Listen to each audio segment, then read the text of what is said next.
in that discussion, there's always or often the question that what is the right share of the value, because most products don't only provide one value. The Coke bottle maker provides, of course, the Coke bottles, but it might also save energy, or it might reduce waste, or it might look nice, or many other values. And then people get hung up on that all of the value needs to be quantified and monetized. No, you just need to find one which is big enough for both parties.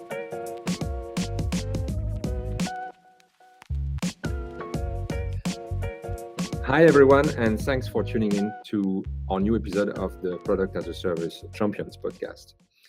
We aim here to eliminate the sense of being alone, and especially when navigating the product as a service landscape.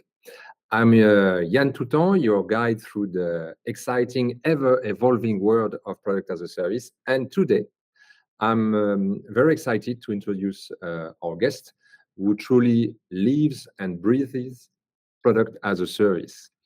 We, of course, have prepared our discussion, and I'm really looking forward to this podcast because I'm convinced we're going to have a very, very, very interesting discussion. So, pleased to introduce you to Olli Kuismanen. Olli, you are, I would say, you're, for me, a powerhouse because you're driving global sales at Tamturbo. And of course, we're going to talk about it. Tamturbo being a leading company offering compressed air as a service. But also, you've got your own venture, Innosepa Oil, sorry. And on top of that, you're working on a PhD thesis on the future value of outcome-based contract in production equipment. Did I miss anything, or are you secretly working on a fourth project, Olli? I am, but let's not go there. there's a fourth one, but I mean, it all links together. The PhD is from a need to understand better the life cycle of product as a service, because I mean, working at Tamturbo and previously at a company called Connect Cranes, who make industrial cranes, the equipment that I've been working with are very long lived. They are 10, 20, 50 years even. They were just on LinkedIn yesterday. I saw that the oldest still running Connect Cranes crane is from 1927, if I remember correctly. So they are very long lived products. And if you do that as a service, then you know, in 100 years or in 10 years even, the world changes quite much. And in a way to understand how to kind of create or how to design the product as a service in a way that it can live in those changing times, even if the asset itself is you know, built on year one and then 20 years later it's still used. Indeed, yes. So a bit about yourself, Olli. You're based in Finland. You Yes. mentioned to me that it's very warm today in Finland, 28 degrees.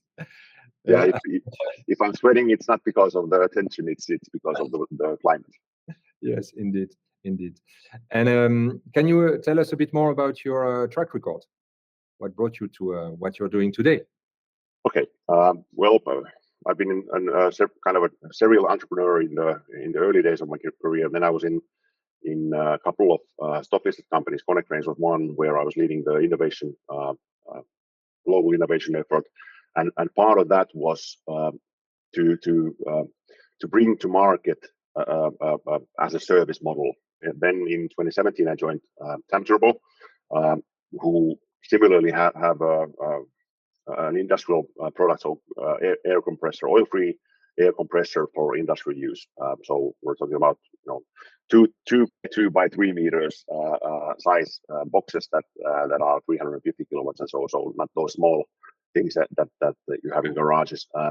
And there, the issue or the opportunity was that the new technology that the company had developed using high-speed electric motors and active magnetic bearing and all kinds of you know, space age stuff, which is very different than the previous compressor technologies. But it costs, the manufacturing cost is multiple. It's kind of 3 times or multiple times the cost of the old product. But it saves a huge amount of energy. And it doesn't need maintenance, so it saves money and resources in that as well. So then actually it started in this environment that our customers were saying that why don't you sell cubic meters? Because cubic meter sales is not something that Tamturbo invented. it's been used in oil lubricated compressors in certain by certain companies for quite some time. But no one is doing it in oil-free technologies because they are very maintenance heavy, the old technologies. And the customers are saying that why don't you do it? You should be able to benefit from the low life cycle cost that you provide. So for the customer, it decreases the risk because they don't have to buy a more expensive product. They can just start using it and start saving money. So then from there, we launched, we call it touch-free air, where the customers are paying for cubic meters of air. And then some customers we were discussing, because one of the things that we do with the compressor is recover energy. Of course, old technologies also recover some energy, but they recover much less energy in terms of the percentage of energy that they take from the electrical net. We can recover 90% of that back as heat. 90%, 90%. 90, yeah, 90. And when you're talking about compressed air installations, are typically at least hundreds of kilowatts or even megawatts. Yeah. It's working 24/7, and then we invented a little technical solution which allows us to keep the temperature of the recovered heat as a constant, regardless of how the compressor is running. Is it running high load or low load? So then our customers are saying, this is something that we really need. It was at the time when energy was starting to become more of a issue. And actually, it was starting from CO2 reduction. Companies were saying that, okay, we need to be CO2 neutral by year X. And then we decided, okay, why don't we then do it so that we sell the cubic meters of air, but we can also, part of our fee can also come from the energy that we recover and give back to the client. So now we have those type of contracts as well. So it's a very exciting area. I just a couple of days ago I saw a market study that said that the product service market will grow 53.3% until 2030. Of course, it's easy to grow 50% if you're starting from low, but still it's going to be one of the trends, I believe, in industrial production. Definitely, the figures about the subscription economy in general are about 16% growth per year to year. So it's really going super fast indeed. And I can hear in the way you talk, Olli, that you're really committed to transforming how business operates. What if you were to just pinpoint the moment that made you move to as a service for the Tamturbo offer? What was really the trigger? We very often have this question from the audience: is what made you go for it? I have to give two answers, because the first one was Konecranes, when the industrial crane as a service we were piloting in two countries, or actually three countries, so UK, Finland, and Singapore. And then we realized, because there was always the discussion that we are cannibalizing the sales of cranes and the sales of service. And then we had a number of cases that had been signed with the customers.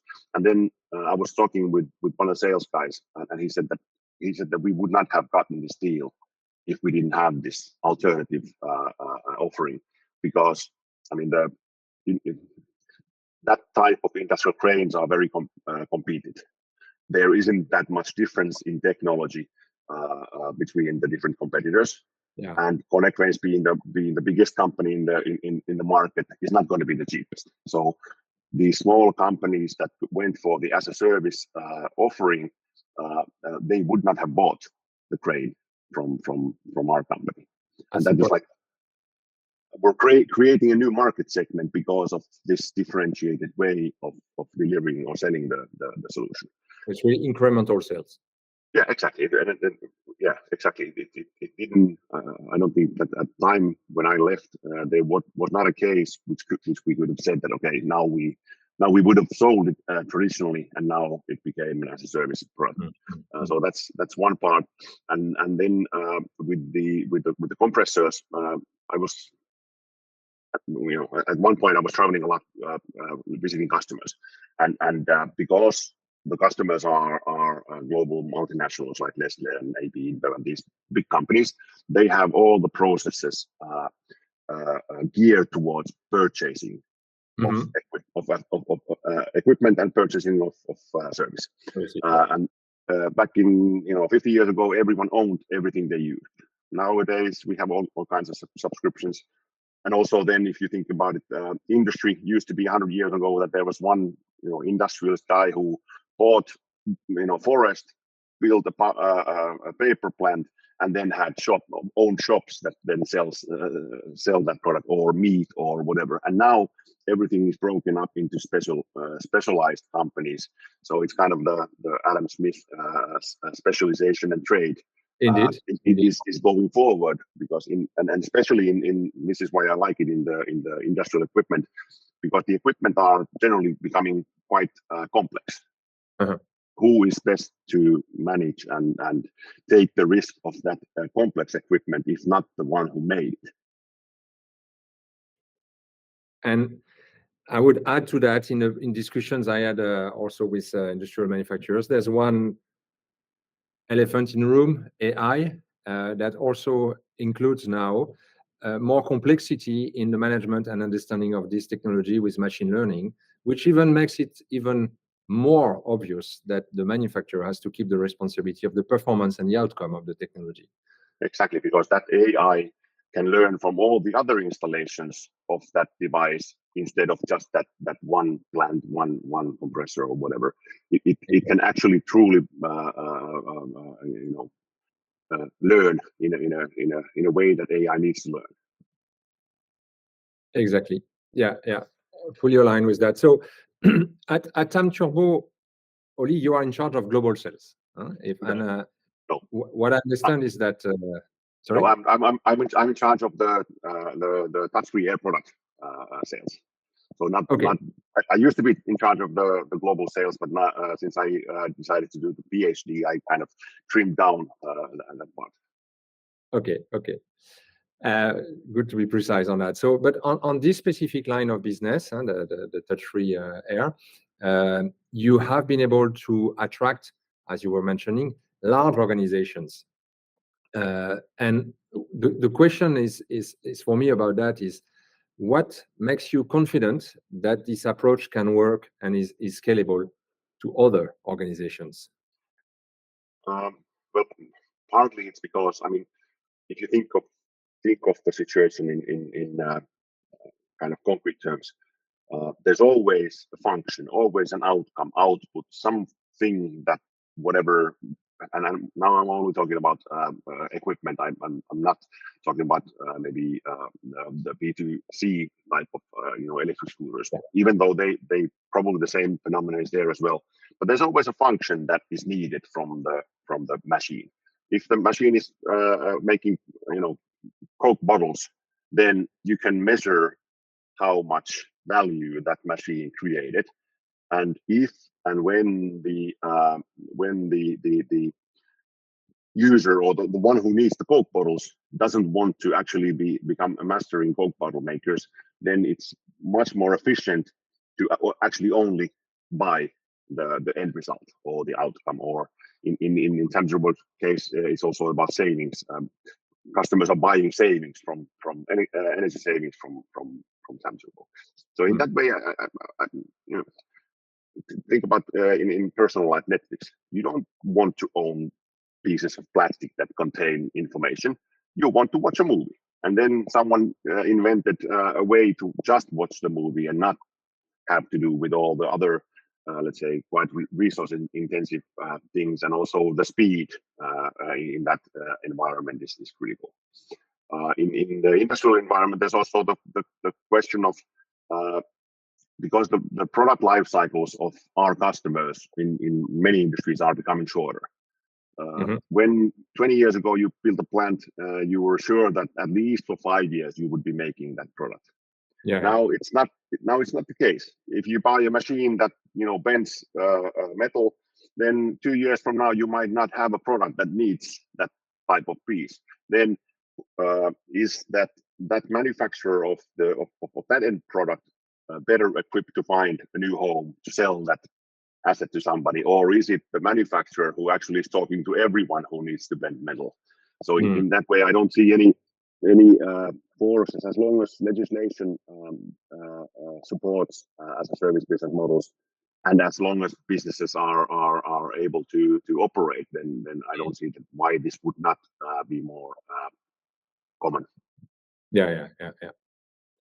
I think to touch on one point about the touch-free air offer, what I really like in your view about as a service is that you always say in the different interviews that you've been going through, it's not rocket science. It's a process that needs to be organized. Okay, but it's not that complex. And of course, you always mention that it has to be value for both parties to enter into the transaction. So I like to take that being said, I like to take the example of touch-free air. And could you describe next to the compressor itself that you make available, the maintenance that you provide, and the different services, could you describe what's the value that is being created for both parties? Okay, well, the also in that discussion, before going there, in that discussion, there's always or often the question that what is the right share of the value, because most products don't only provide one value. The Coke bottle maker provides, of course, the Coke bottles, but it might also save energy, or it might reduce waste, or it might look nice, or many other values. And then people get hung up on that all of the value needs to be quantified and monetized. No, you just need to find one which is big enough for both parties. And then that being said, so if you focus on really what the highest value that is being created by both parties, could you illustrate how you made it happen with the offer of Tamturbo? Yeah. Yeah, exactly. That was the starting point, that our compressor saves energy, so you use less electricity, and then you can get energy back as hot water, which means that you need to burn less carbohydrate or gas or other primary energy sources. Those are two very measurable things. But then there are, of course, other things, in our technology, because it's let's say different reliability metrics than traditional compressors. You need less compressors. So instead of 5 compressors, you can maybe do with 3. But that's not a easily quantifiable metric, and we're okay with leaving that benefit fully to the customer. We don't need to take our share of that piece of value. But like I said, these two things, so use of energy and return of energy, and also then lack of maintenance cost. These are very measurable things that usually the customers, even if they are, I wouldn't say that they're always aware, but they always have the data, so that we can, at the start of the relationship, we can analyze, okay, this is how much you spend on compressed air, if you calculate energy, maintenance, and so on and so on. Yeah. And then we can make an estimate that, okay, if you want to go with our technology, this is how much you will save. We will take a certain portion of it, and then you will take, of course, most of it. And then these other values, like the less need for redundant machine, it's just kind of on top of that. Yeah. We don't need to skin the bear to the bone. Yeah. You don't need to get the whole value of it. Yeah, okay. Exactly. Yeah. But I recognize your advice to say let's find the core KPI, or the core value creation and the associated KPI that's going to be used for pricing the model. Yeah, and if that then is not enough, then you need to find the second most important and kind of go further. I was working with a company who makes automation equipment for welding, and they had a case where they had multiple kind of benefits for the end customer, but the key benefit was that it would save on labor hours. So because it's an automated line, you would have so many people not having to weld these certain products, and that's kind of a clear monetary saving that you can then use as a metric. Like, okay, instead of 30, you need 5. The bigger value for the customer, however, in the end, was that they were lacking welders. So these welders could be doing something, let's say, higher value work somewhere else in the factory, and not this process which would be automated. And that's again, in that case, that was not quantified at all. That what's the value of a welder in this high-end process? It was just based on the saving of the labor cost. And that was enough for both parties. I mean, that was a very good calculation for both. That was enough to make the decision to enter into this type of business model. We discussed a lot about Tamturbo, but of course, in the introduction, I also mentioned that you dedicate time to your own company, Innosepa Oy. What's the story behind your company, and what role does it play in the overall mission of transforming business models towards as a service?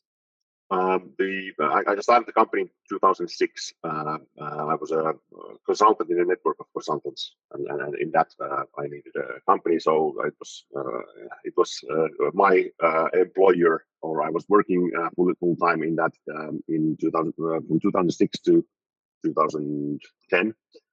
Then it went dormant more for about 10 years, and then a couple of years ago I revitalized it, and actually I'm doing most of my work kind of as a freelance consultant for the different companies. It's basically just a home box for me, because I don't, maybe I'm a little bit ADHD personality. I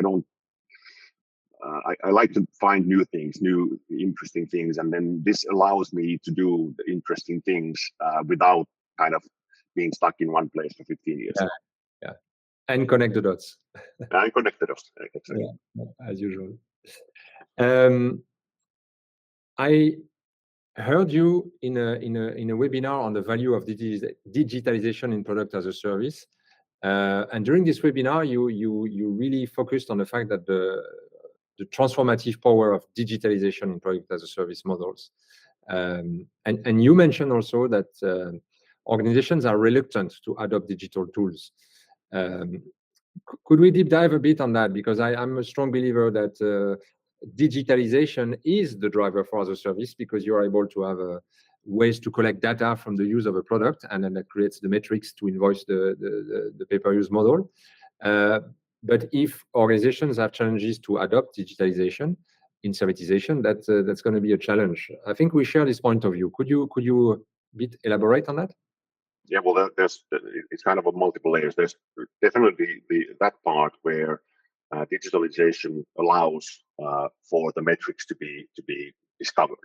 If it's just a number of Coke bottles, that's very trivial. You can make a counter that every time a Coke bottle goes by, the counter goes one up. But then the more complex and probably even more important part is that digitalization allows for efficiency in optimizing that asset, and especially in industrial equipment, it allows to optimize the service and the maintenance of that asset, because then you know that, okay, this bearing is going to fail in 1 month. I will now go and change the bearing. Otherwise, you would have to change it just for the sake of it. And actually, most of the let's say traditional business models are quite dependent on the service revenue and the profitability of spare parts and service, which is, I mean, in compressed air, there's this, especially oil-free compressed air, there is one big service item, which means that every 5 years you have paid the full amount of money you bought the compressor. Now, if you are able to know when to change that part more accurately, you might go to 7 years or 8 years, but in the traditional model, that's bad business. You want to change it as early as possible, because that's how you make the profit. Of course. In the as a service, you don't have to waste all those resources to this artificial value that you artificially create. So in that way, it's paramount to the as a service offer. Yeah, definitely. And at Tamturbo, you use tools like IoT or AI, as we said just before.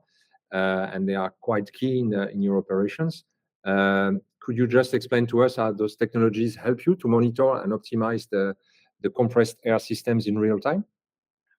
Well, there's two parts. There's the local optimization, meaning that there's 3 compressors that are doing the work in the factory, or 10 compressors that are doing the work in the factory. Traditional control methods are based on let's say less computing power requirements.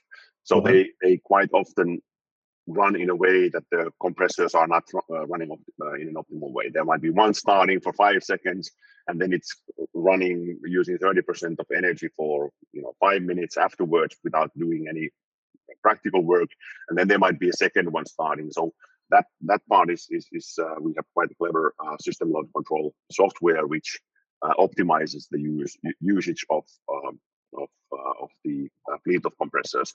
Okay. And then the other part of that is the remote maintenance, remote monitoring, tackling of the issues before they rise, hopefully, or even if it's reactively to tackle them quickly. But in the very early days of Tamturbo, we had one of our first compressors was in the meat factory, and it was probably 2017 or 2018. One day, our service or technical support technician who was on call, he got a notification that the compressor is down. It went. It has an error, and then the guy opens the connection to the machine, and there seems to be one of the 3 phases of electricity is missing. And then he calls the customer's operating room, or this place where they monitor the production. Hey, this is so-and-so from Tamturbo. For some reason, our compressor is missing one phase of electricity. And the guy said loudly to other people in his room, so that's why the production went down. There's a compressor guy who's calling us to say that we don't have 3-phase electricity. Interesting. And kind of this was probably 2 minutes or 3 minutes after the incident that we were able to easily pinpoint that and in that way a little bit help the customers' productivity. Yeah. Also, for something that is very interesting on your offer with Tamturbo is the fact that you address pricing based on the energy efficiency, and I think that's quite disruptive. Could you explain how this dynamic pricing works? Well, the more energy we save, the higher is the value we provide. And of course, the higher the value we provide, the share of our, let's say, value should be higher. And of course, when we are working in different markets and there's different prices of electricity or the primary energy, otherwise we wouldn't be able to do it unless we do it in a way that fits each market. So, for example, when we sell the heat to our customers, the heat that is generated in the compressor process and cannot be avoided, and then we're charging for that. We always charge it, at least so far, maximum at the price of the primary energy. If the customer is using natural gas, then we charge that energy at that same price or a bit lower in order to incentivize that they use that they have a financial incentive in addition to the CO2 and kind of sustainability incentive. But this energy will be always at least, or it won't be more expensive. It will be in reality always cheaper. Mm-hmm. So that this means that this, otherwise, there are, like I said, the old compressor technologies are also capable of returning some of the energy. The percentage might be 50, 60, 70, and the temperature might be quite low. And in most places, I would say at least 80% of the places, that energy is pushed to the sky. Yeah, and we're talking about 5% of the world's electrical energy. Wow. Okay. So we want to change that. We want to make sure that this energy, which is already there, usually even in the same area, same part of the plant near the boiler room where they burn then gas to cook water, so that it will always be used. Yeah. So it's really something that is key in your offer, is to be the driver of energy savings and or energy recycling as with the compressor as a core driver for that. Yeah, exactly, and it's both a value or based on our values, but it's also, I would say, good business, because that's the way where our customers then will tell their peers that, okay, we're saving this much energy because of this solution. Why don't you look at Tamturbo? So we kind of emphasize those things where we are the best. Yeah. Okay, clear. Olli, before we reach the conclusion, I have one topic that I pay a lot of attention to when it comes to as a service. It's the ecosystem.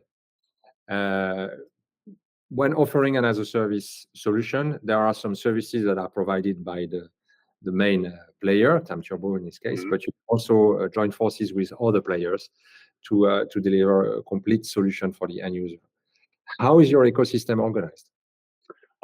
Well, it's kind of in both directions. So our suppliers, most of the time, we actually purchase the equipment from our suppliers or partners. For example, always when you have a compressor, you will have a dryer to dry the air so that it doesn't create moisture in the piping. Most of the cases or actually in all cases, we buy the dryer, but then some other components, we have a kind of back-to-back touch-free air solution where the supplier of certain components to us is charging us based on the utilization, which then we are charging from the end customer. So it's kind of pay-per-use trail all the way through. And then on the other direction, always when you have a compressed air installation, you need installation. So you need local piping and electrical and civil works. And then in that part, we also are partnering with distributors of compressed air solutions. But in our touch-free air business, we are always the contract party to the end customer, or at least so far. So there's we then pay the local service company if something needs to be done. We kind of handle that part in that way. Yeah. So the customer has one entry point. Exactly. This is Tamturbo, and then you organize the ecosystem for this customer. Yeah. Yeah, because from the remote monitoring, we will know what to do. It's much. In most cases, the guys who have invented this product are more efficient in finding out what's wrong remotely than somebody who is less familiar with the product, even if they are on the site. Yeah, indeed, and it's important for the customer also to have one entry point that has the responsibility of the outcome, and that's your call to manage how to reach this outcome. Yeah. We are taking the risk of and the burden of making sure that this machine is usable and available, and actually we're also taking the responsibility that it is efficient and available, and then it's our job to figure out how to do it. Yeah. Very clear. Tapping into your diverse view on as a service, not only with Tamturbo, but your previous experience and also your PhD. What would be your prediction about the big trends or innovations in as a service models? What are the trends that you see in the coming 2-3 years? I think that there will be,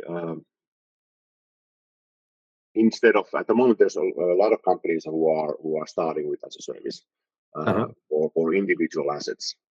What I feel will happen will be production lines as a service type of integrators who take this machine, like Coke bottle maker, and then some other machine and bottle washer and blah blah blah, and they will deliver that line as a service, because that's currently we're still kind of sub-optimizing or because there isn't the offering for all these pieces as a service, then the customer is buying this part, but taking that part as a service, and that kind of creates an unoptimal situation for both parties or all parties.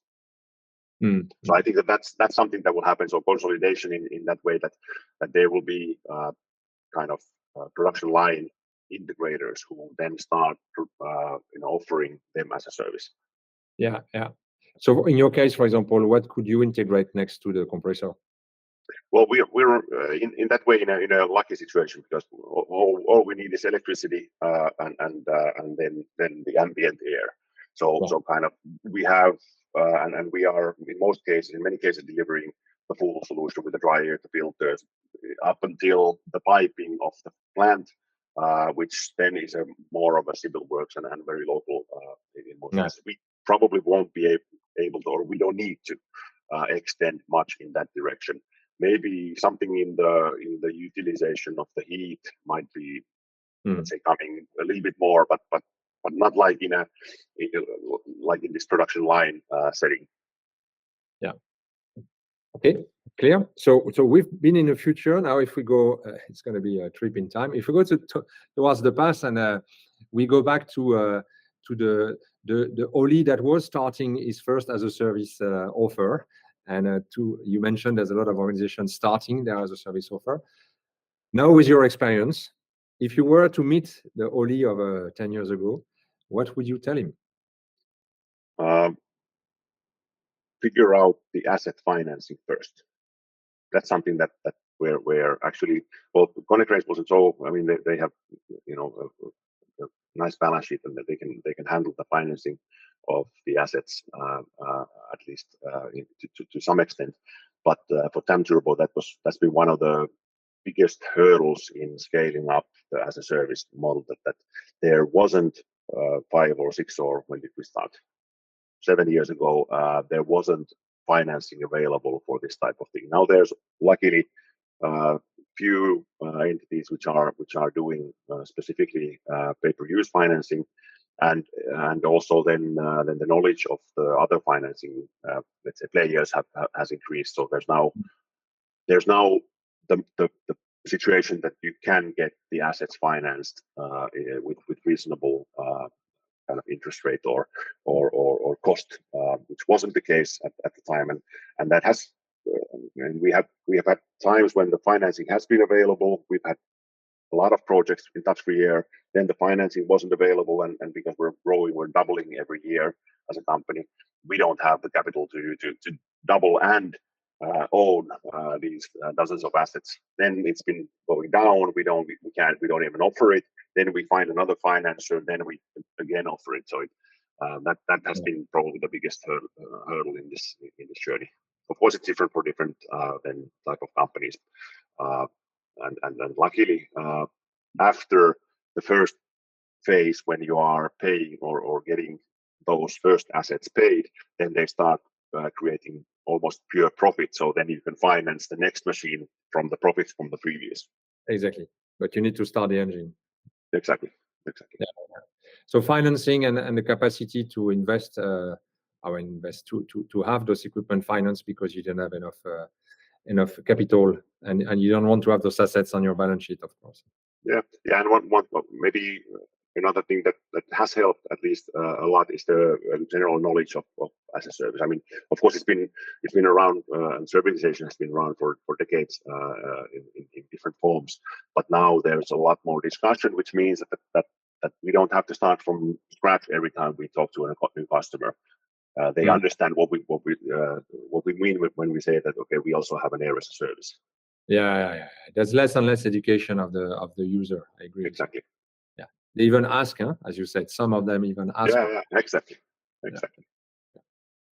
Great, Olli. So thanks for your valuable insights. For our listeners who want to connect to you and learn more about your work, what would be the best way to connect with you and to reach out? You can just Google me or go to LinkedIn, or it's olli.kuismanen at tamturbo.com is my email address, but LinkedIn's probably the most used.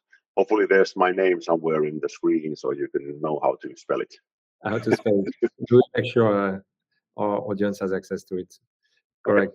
Okay, great. So I'd like to thank you again for your time today and joining us and making again the as a service journey as easy as possible. You've done it, and you are continuing to do it and to grow. And there's a market, there's a demand, there's a way to make it happen. And again, you're a good example of this. Thank you. Let's make it happen more. Exactly. And to everyone tuning in, if you're navigating the PaaS landscape and need a hand, feel free to reach out, of course, to the Blackwinch team on visiting blackwinch.eu. And until next time, keep pushing boundaries and innovating. Catch you on the next episode.